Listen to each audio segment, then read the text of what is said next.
Welcome to Work from the Inside Out, a podcast that highlights real-life stories, practical strategies, and best practices for transitioning your career from unhappiness and dissatisfaction to fulfillment, meaning, and joy. Now here is your host, career and executive coach, Tammy Guler-Loeb. Hey everybody, welcome. Today my guest is Mari Ryan. Mari is the CEO and founder of Advancing Wellness. Mari is an expert in worksite well-being, and she leverages over 30 years of business experience in various marketing, consulting, and executive roles across a variety of different industries. For the past decade, Ms. Ryan has been creating healthier businesses and impacting the lives of employees through her consulting work and speaking on worksite well-being. Mari earned a bachelor's degree from Lesley University, an MBA from Boston University, and a master's degree in health promotion from Nebraska Methodist College. She is also a certified worksite wellness consultant. Mari is an active member of the National Speakers Association, and she's the author of The Thriving Hive: How People-Centric Organizations Ignite Engagement and Fuel Results. Please join me in welcoming Mari Ryan. Hi, Mari. Hey, Tammy. How are you today? Great. How are you? Good. I'm fabulous. So excited to be here. Me too. It's been a while since we've had a chance to talk much, but I'm really excited to have you here. I remember meeting you right when you were starting your business, and been such a ride since. But let's go back for a little bit and talk about some of your early experiences and how you transitioned into, wellness consulting and into the business that you're in today. So where did you begin?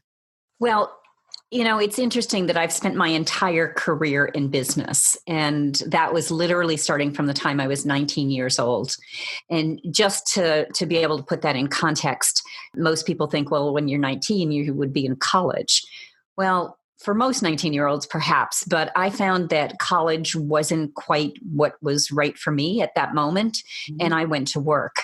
And it's not that I didn't finish college, it's just I was a late bloomer, and it took me a long time to finish college, but I did, because obviously in my introduction, you mentioned I have several advanced degrees. Yes, you do. But it wasn't, I didn't have quite the linear path and in the short time frame that most people do. So my education, while it's an important part of who I am, it came actually later in life after I had started work in business. And I've, literally spent my entire career in business. I've worked in a variety of industries. I've worked in the life insurance industry. I've been a trainer. I worked in high-tech industry. I've worked in consulting practices. And I've worked in a variety of different types of jobs across, those industries. And the fun part is that in many ways, I consider myself a generalist because I've worked in sales, marketing, operations, management, areas associated with human resources. So I feel like I have really strong business skills and a depth of experience across a lot of different types of situations. And yeah, it sounds like you've had quite a range of both industries and different functional areas and functional roles throughout your career. I'm curious about the way in which you translated one experience to the other, or how you transitioned from one thing to the next. Since this is a podcast about career transitions and changes that we make in our professional lives, it sounds like you've had the opportunity to make a lot of transitions. So I'm curious what your philosophy has been about that, and how do you make it happen? It's not an easy thing to do. Well, it's not, but I think there's a couple of elements to think about. In my 20s, when I was working for one company, I was working for a large insurance company in Hartford, Connecticut. And what I did there was I really liked the organization, but I kept finding that I needed to keep growing. And every 2 years, I would make at that point, a lateral move to a position that was at the same level, so the same pay grade and the pay level. And then within a year of that, I ultimately would get promoted within that new job. So it was really a matter of needing to continue to be challenged. I was young. I didn't know what my skills were. I didn't know what I wanted to do. And everything about it was, exploration. And it was, learning new skills and learning that, hey, I can do that too. And it really helped bring me to many different types of situations that I found to be really helpful.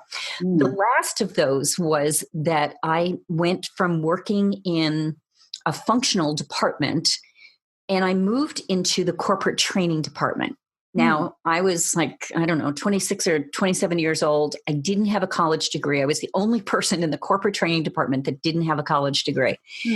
But I had been asked to work on a project that was implementing some new technology. Now, this was way, way back. So this new technology was personal computers. And, this clearly goes back a ways. But I didn't know whether I had any aptitude or skills for this, but someone in there saw something in me and gave me the responsibility to be able to work with the IT team to be able to implement some new technology. And I was like literally experimenting with things and learning things. Like every day was a new challenge. And I was just so eager to learn. And, what was nice about this is there were a lot of smart managers who saw that in me and they took maybe a risk on me, and they were really giving me the opportunity to just learn and grow and blossom. And I did.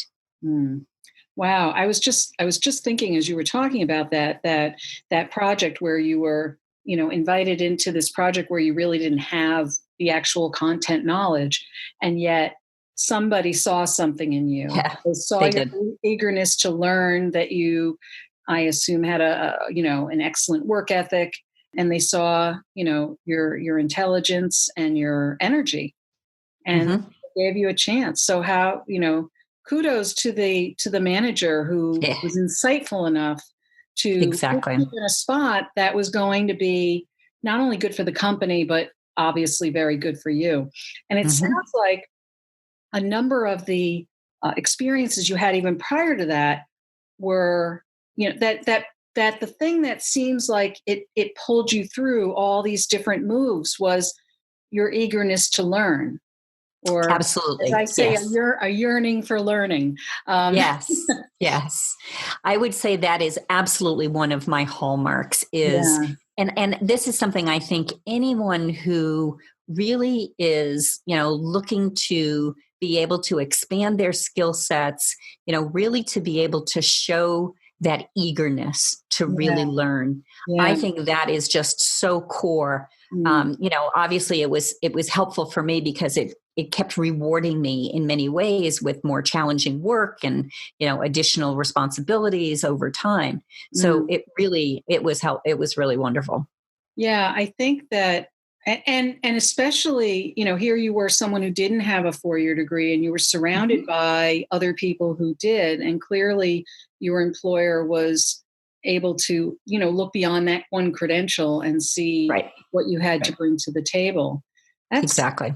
I wonder a little bit in this day and age whether employers would be looking there. And I know you work with a lot of employers, but it does seem like that desire, that, urge to want to learn is so vital and critical. And for people to really demonstrate that can really add to the team or add to the company. In your experience, I think it's really an essential skill.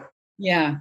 And back then, I want to get to the present, but I'm just curious, back then, it sounded like you were willing to learn just about anything. I mean, did everything just intrigue you, or? Well, I guess I just had a natural aptitude for the aspects of computer elements. I had a natural aspect for developing and communicating training materials. And where this ended up was I was in the corporate training department, And I was working on a project where we were rolling out, computers to our field force of 90 field offices. And so I had responsibility for developing a lot of training materials. And then an opportunity came along for me to actually take a job back in the Boston area. I grew up in this area and had moved to Hartford, but I wanted to get back to Boston. And that transition, that job, which didn't last very long, but it was a great transition for me. So sometimes, you take a job to get to where you want to be. Right. And that was the case with that. So I ended up working for a few more years in the training field. And I was doing some stand-up training. I was doing some educational design and development types of things. And when I got back to Cambridge, here in the Boston area, I went back to school to work on my undergraduate degree, which I was able to finish in a short period of time because I was able to document a lot of life experiences and different kinds of things. But what became interesting around that was that as I was doing some work in the training field, and I was working independently, so I was a contract trainer, and I started working with some organizations that were doing work at very big companies, like the GE size companies of the world. And all of these people had advanced degrees. Many of them had MBAs. Some of them were Harvard MBAs, the whole bit. And I looked around at these group of people, and I looked at what I was doing, and I thought, I'm doing exactly the same thing they are. Yeah. And I am just as good at this as they are. So maybe I could get an MBA too. Because I felt, again, I knew I wanted to be, continuing to grow and learn. And I thought that in order for me to be able to earn more, that certainly an MBA was going to help. And that all proved true. So I was just as skilled and talented as any of those other people. I said, I can do this. And I did. So I went to Boston University and I earned an MBA. And part of the reason for getting my MBA was what I also recognized was I was underemployed as a trainer, that I just wasn't using all my skills. It's just like, there's something more in here that I can do. And that in turn, so the MBA actually was a sort of a way to get into a career change for me. So another transition. And the transition I wanted to make was out of training and into something that I was going to feel a little more fulfilled by. And in graduate school, what I gathered from some of the courses that I took and where my interest fell, that marketing was really a place that I was more interested. So the next job that I took, which is again, another one of these similar to what I did when I was in my 20s, except now I'm, into my later 30s by the time I think I was 36 or 37 by the time I finished my MBA. What I ended up doing was going in at a fairly low level within a high-tech company. They sold computers and they had a service business as well. And what I ended up doing was, again, every couple of years, I would get promoted until I finally was director of corporate marketing for the services division. And then ultimately I came back to a regional position where I was a director of sales and marketing. And it was the same sort of thing. I just kept growing and learning and be open to taking on new responsibilities, trying things that I hadn't done before. Again, great managers who saw that in me and saw that I was willing to step up and do whatever they asked me to do. Wow. It's really interesting to hear about the way you did some self-reflection and, evaluated your options, made decisions, and then moved forward, but all the way through with this real yearning for learning and always have, it sounds like there's just you had a lot of energy for this. Always. Yeah. And I'm also pleased for you that you did have so many nice, managers or people who really believed in you and you were able to, probably, I assume, benefit them. It was a mutual kind of thing. Absolutely. Yeah. Yeah, so it was interesting because I went from this, didn't know what I wanted to do kind of in my Yeah. 20s, ended up in training, then being much more intentional about what I wanted to do, which was to move into marketing. Mm. And then so I stayed with that tech company for about 9 years. Ah. And I left there to, take a couple of other positions that were increasing responsibility relating to marketing. So that was Mhm. all in professional services or service Mhm. firms. And then I ended up getting laid off from one of these companies. And this Mm. was around the early 2000s, just when the .com bust was Right. happening and things. Right. And the economy was, a little tenuous at the time. Yeah. I started doing some work that was independent consulting. And again, leveraging all of my skills and knowledges and experience. I was working, I only had 2 clients in a 2-year period of time. Wow. But I was consulting on a couple of different kinds of projects, but I was traveling 100% of the time. So I would get on a plane, and then for the first 9 months, I would fly to Houston every week, and then I'd fly back on Fridays. And then I left that project to go work on a project for Hewlett Packard at Microsoft in Redmond, Washington. Oh. So I'd fly from Boston on a Monday morning. I'd stay for 10 days, and then or actually almost 2 weeks, because I'd come back and just spend 1 weekend a month at home. Wow. So those were my 3,000-mile weeks. And then during that project, once a month, I would fly from Boston to Dublin, Ireland, and back in the same week. So that was my 6,000-mile weeks.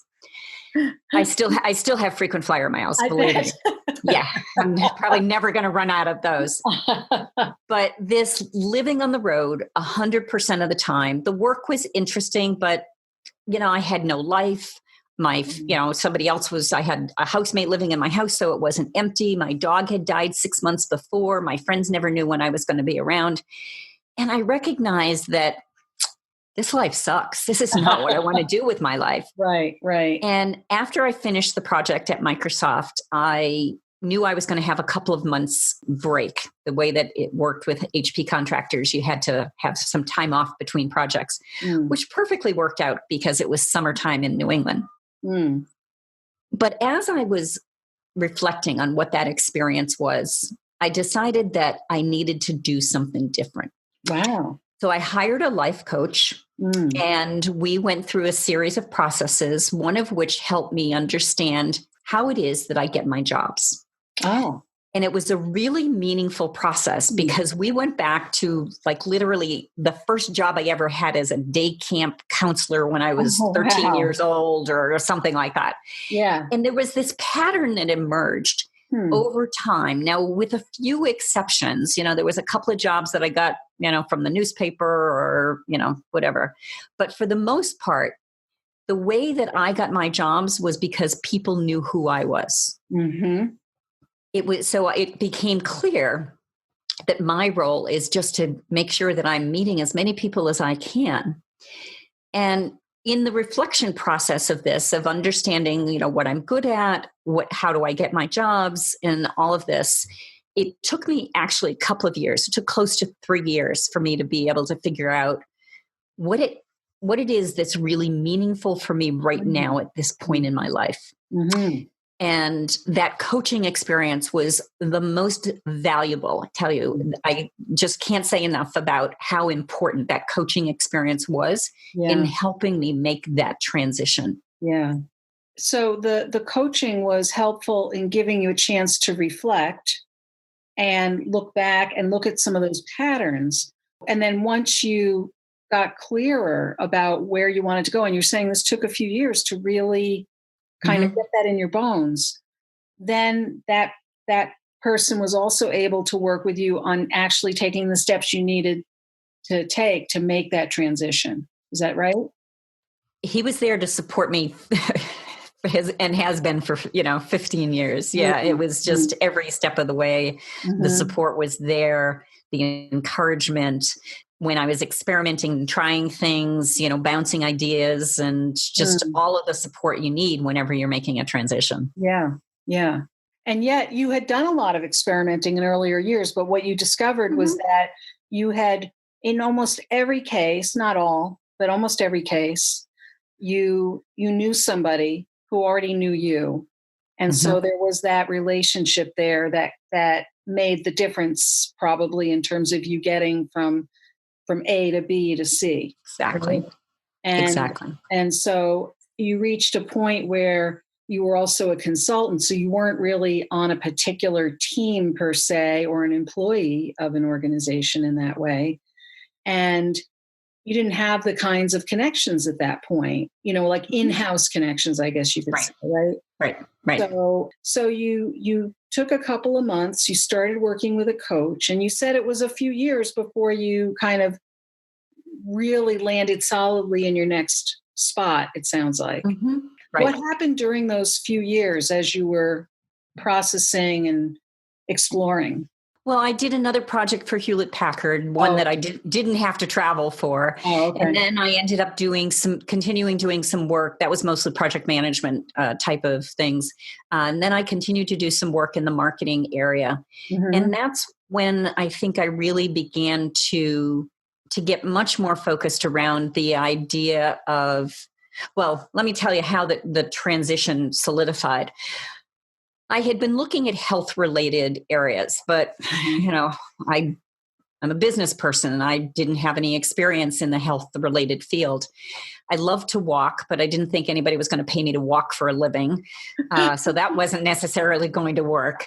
But I did find, I went to a conference one summer. This was the summer of 2006, and it was a wellness conference. And there was 2 levels of certification program that were being conducted at that conference. So it was 4 days, a couple of $1,000s. I thought, okay, if I like this, great. If not, then I'll have met a few people that are interesting. Who knows? I get into this certification program, and on the first day, I knew this was the work that I was going to do for the rest of my career. Wow. And the way I knew that was because they were just talking about business, but in a different context, just a different niche. And I knew all the business language. I spent my entire career in business. I understand this language. And what was so interesting was, in the room that day, there were like 90 people in this big, round room, semicircle room at a college, campus. And many of those folks came from clinical backgrounds. So they were nurses or registered dietitians or, other, clinical types of things. And I knew that my experience was going to be so much more valuable in some ways, because it wasn't so much that wellness was about understanding how the body works. Right. Wellness is about, in the workplace, is about how do we take this and fit this into the culture of the workplace. And when we started talking about things like return on investment, I was rolling up my sleeves and asking for the spreadsheets, and other folks were glazing over. And that's where I really recognized that all of my business experience was really going to serve me very well. Yeah. Within 4 weeks of leaving that certification program, so now I have 2 levels of certification. Suddenly I'm credentialed in something, workplace well-being or workplace wellness, as we called it at the time. Yeah. And within 4 weeks of leaving that program, I enrolled in a master's in health promotion program. And the reason I did that was I didn't feel like an MBA was going to be enough of a credential. Turns out it would have been just fine, but I felt like I wanted to have a credential to work, in a health-related field. So I went back to school. And while I was working full-time doing marketing work, I continued my education and got a master's in health promotion. Wow. Then there was no looking back. Just before I finished my master's thesis, or my capstone project, I suddenly had a client, and I was an accidental entrepreneur with a client who wanted me to deliver wellness services. And that client was the Commonwealth of Massachusetts Department of Public Health. Wow. So I went from being the newbie in the field to now serving as the subject matter expert for the State Department of Public Health. And that relationship lasted, with the first project I did with them, lasted 5 years. Wow. We touched about 62 Massachusetts employers and over 55,000 Massachusetts employees from that first project. Wow. That's like not even a running start. That's more like a big leap, right? Wow. Yeah, exactly. Exactly. So at that point, you were still in school and you were still were you still working, doing marketing while you took on this project, or? Oh no! That by then I had was making that transition to leave marketing behind and to start to do work in my new company, Advancing Wellness. I see. Now, when you started on that path for workplace wellness, did you think you were going to hang up your own shingles, so to speak, or were you thinking that you might find a position within a company to do these kinds of things? What was your vision? Well,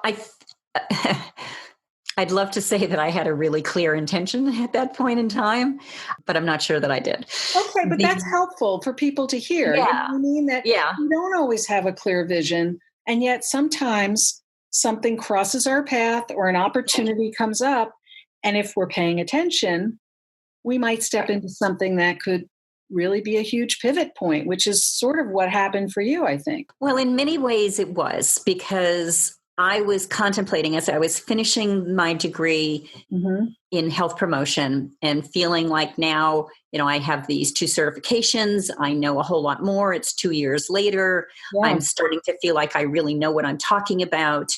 And then, the job with the Commonwealth of Massachusetts comes along. So now I do have a client.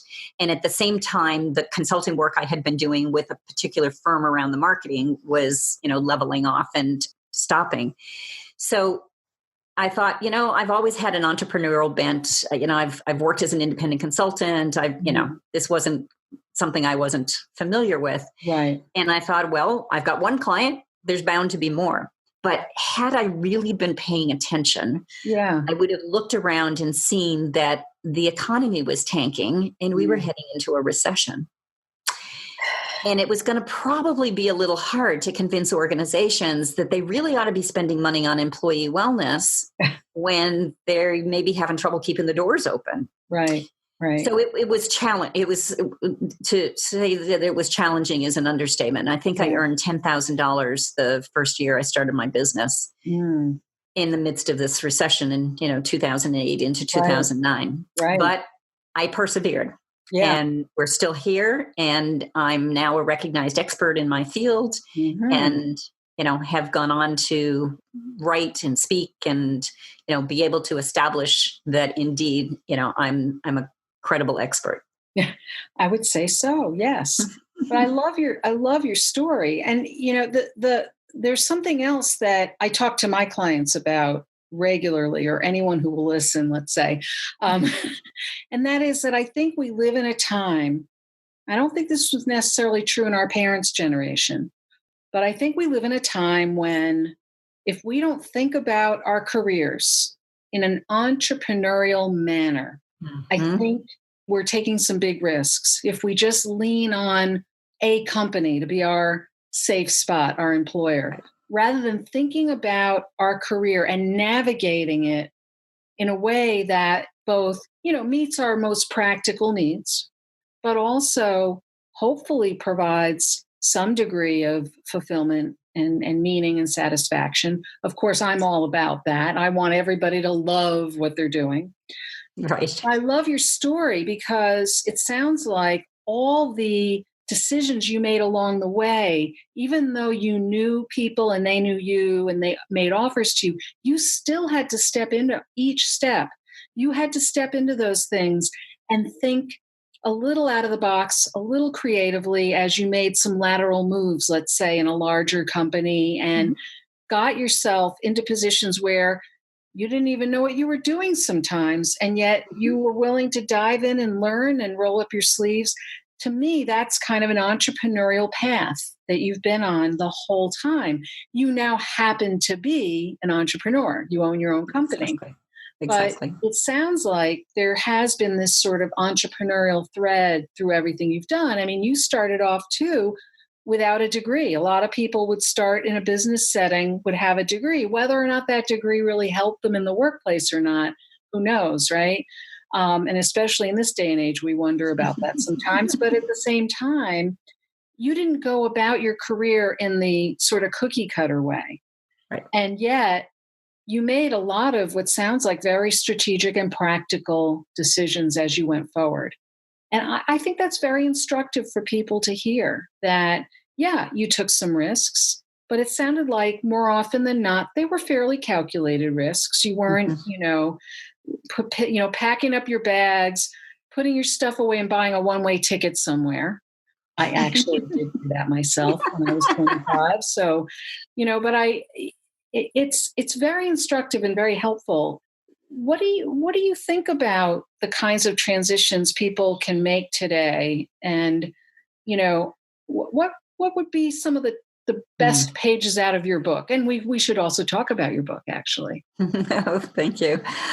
I think when people think about transitions, I think self-reflection and, clearly, your role, the role that my coach played for me was so, so important because I don't think I could have done all of that self-reflection without, a partner. I needed somebody to help bounce ideas off of or to give me feedback and be able to help me see things that I couldn't necessarily see myself. That's just such a fabulous role that a coach can play for you. Yeah. So I think using the opportunity to do self-reflection, obviously getting help to be able to do this so that you've got, a trusted partner to be able to talk through and be able to think through what the options are. Yeah. And, it's and not always expect it to be a straight path. Mine is clearly a very zigzaggy path, but it kept challenging me more, giving me more responsibility, giving me more opportunity to try new things. And sure, there were some risks along the way. Through much of this, I've been a single person, especially even starting my own business. So, if I wasn't earning money, I wasn't eating. And, right. So there were certainly some risks along the way. Right.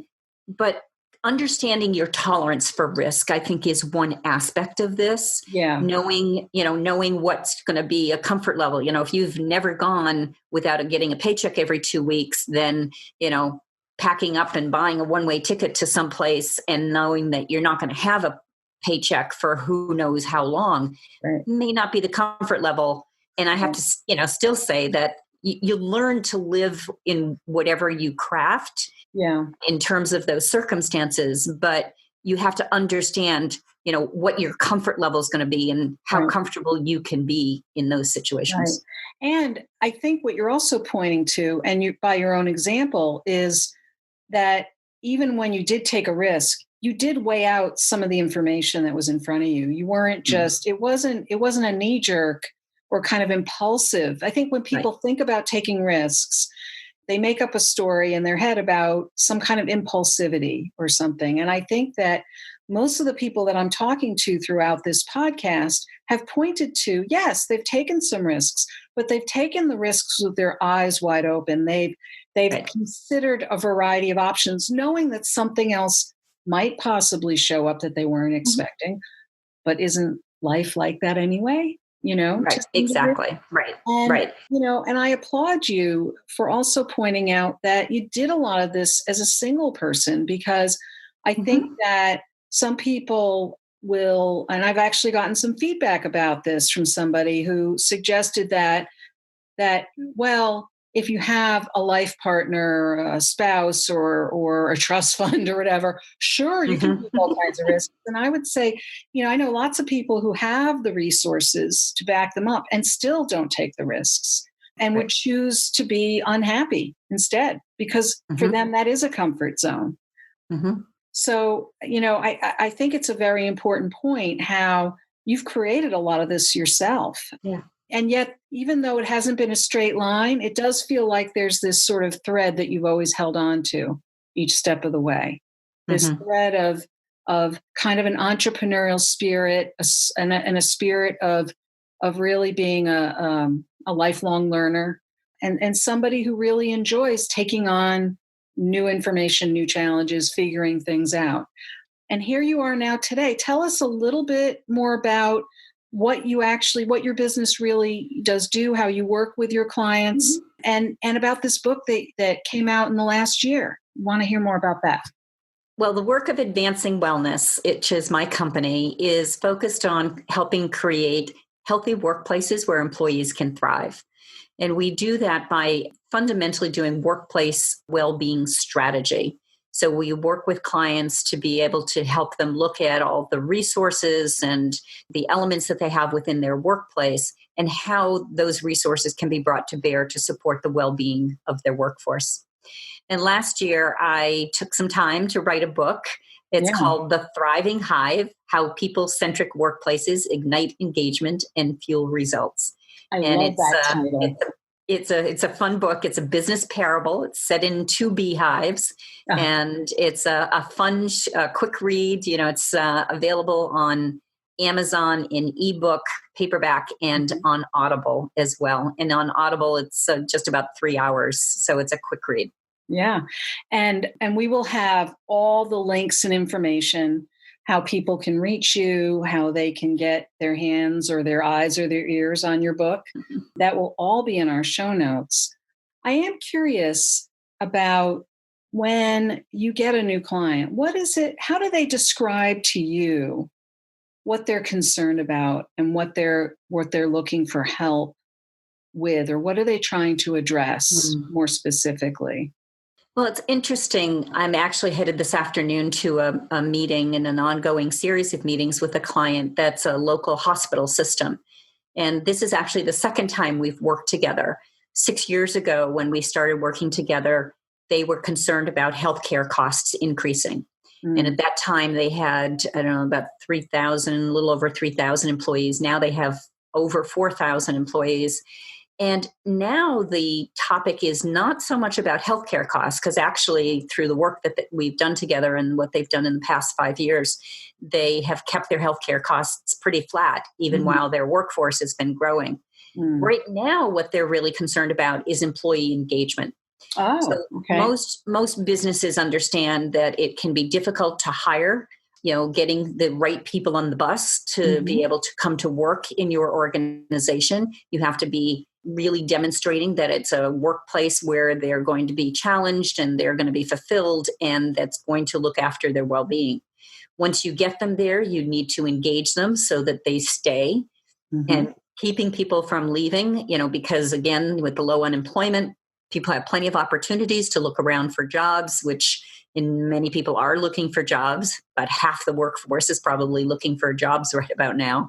Yeah. That you need to be able to really work at that retention aspect and well-being strategies that really show that an organization cares for their people, that they really do believe that they are the most important asset, that when you take care of your people will take care of business. And that's really the approach that we take. And that's fundamentally what my book is about as well.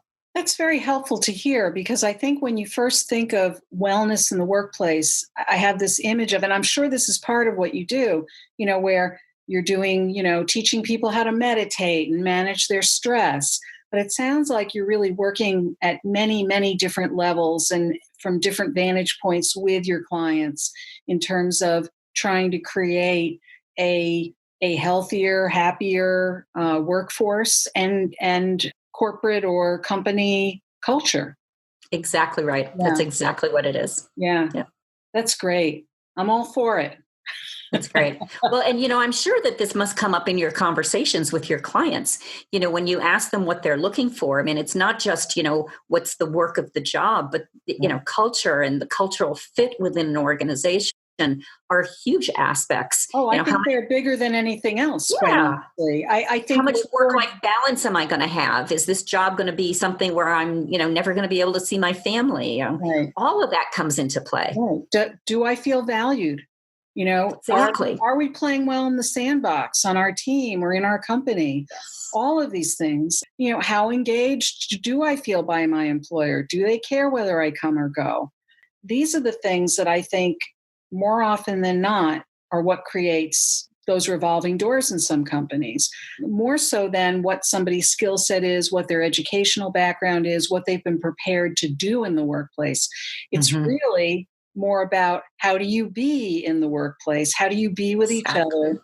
And that's really, honestly, I'd say 95% of what I work with, both as a career coach, executive coach, and then some of the facilitation work that I do in organizations. It's really very parallel to what you're doing. And I think it's vitally important. And I don't say vitally lightly. I really do think that it can make the difference in terms of how I think it has health outcome implications in terms of how well people feel. You think about all those years that you were traveling and that your life felt, out of balance, so to speak. I've heard stories of people who travel for work constantly. And next thing you know, you find out they were on a plane going to an assignment one day and they had a heart attack. Or, there's a lot of stress in really living your life that way. And yet I would also say that, and I'm curious to hear your thought on this, it's not really about real balance. When we think of balance, we think, we're looking at like one of those lawyers' scales. I think it's a blend, because if you actually love what you do for work, and I do, I might put in lots of extra time sometimes into what I'm doing for work. And I don't mind that maybe I didn't get to go to the movies or something, because I'm happy doing what I'm doing. How does a blended life look in this, especially in this day and age, right? Oh, it's so, so important. And, I think in many positive ways, the millennial generation is forcing us to really be looking at that and thinking about that, because that's very important for them. Yeah. And I love that because, we want to be able to, to have meaningful lives that are going to be able to nourish us, emotionally and intellectually. But we can't have them diminishing who we are, when we show up every day. Right. I see people coming off work, that they're burnt out or they're stressed. It's like life's too short for that. Hey, amen. Yeah, absolutely. Yes. And on that very important note, I want to thank you from the tips of my toes to the top of my head for joining me here today. I love what you're about in the world and what you're doing, and your story is so instructive to our listeners. I really appreciate you taking the time to talk with me today, and I'm looking forward to seeing where advanced wellness advances in the future. Well, thanks, Tammy. This was fun. I really appreciate it. I hope you enjoyed my interview with Mari Ryan. It was such a pleasure to speak with her and learn about her professional journey and the impact she has made along the way. What is your key takeaway from our conversation? Is there something you'll put into action this week that you'll benefit from for years to come? Share what resonated with you in the show notes at workfromtheinsideout.com. Look for episode 009. That's also where you'll find all the links and resources from today's podcast. If you enjoyed this episode with Mari, please share it with your friends and colleagues. And don't forget to subscribe so you don't miss next week's show. Remember, subscribing is always free. Are you enjoying the podcast? That's wonderful. I'd love to read your review on Apple Podcasts. It's easy to find our page at tammygoulerloeb.com/Apple. Thanks for listening. And remember, it's never too late or too impossible to increase fulfillment and satisfaction in your work or other meaningful activities. Let me know how it's going for you. And who knows, maybe you'll be a guest on this podcast. Bye for now. Thank you for listening to the Work from the Inside Out podcast. For more information, you can find us at www.workfromtheinsideout.com.